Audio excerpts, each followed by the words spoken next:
Vic Tandy, a scientist at the University of Coventry in England, was working alone one night in his laboratory.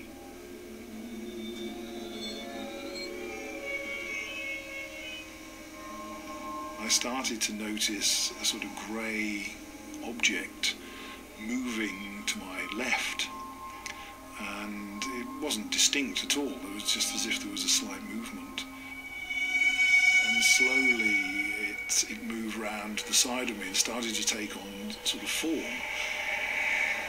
It started to take on sort of arms and legs. It was quite a frightening experience. I noticed that I was hyperventilating. I just had to force myself to do something about it. So what I did was turn to look at it to try and assess more accurately what it was. And in that process, as I looked at it, the thing sort of slowly disappeared.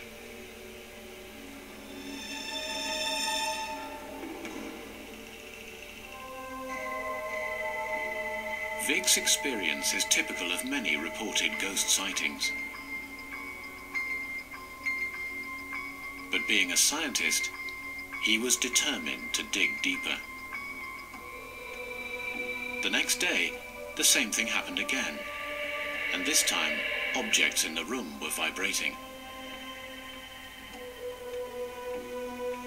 My guess was that as we had no heavy equipment actually attached to the room, it was sound and it was airborne.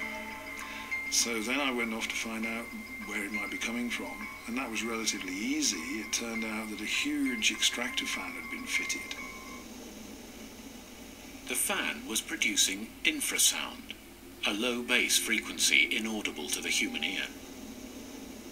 Combining this information with NASA's research on the effects of infrasound on the human eye, Vic had a revelation.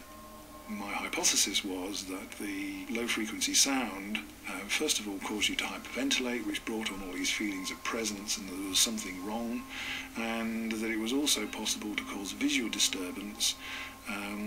It was in your peripheral vision that would appear grey because peripheral vision is monochrome, and so you would see a grey object in your peripheral vision, which if you then turned to look at it, which is what I did, would disappear because the high quality optics would be capable of filtering out that sort of information.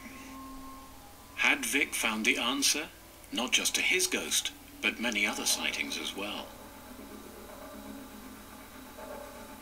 Infrasound is found in many natural phenomena like storms and wind.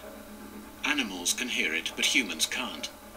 Its frequency is so low, it can make our internal organs vibrate. Could it be a reason for seeing ghosts? Richard Wiseman was certainly curious to know more. In a controlled experiment, he played music to an audience. Some pieces were laced with infrasound. The audience responses ranged from anxiety and sorrow to fear and revulsion, all feelings that could be linked to the supernatural.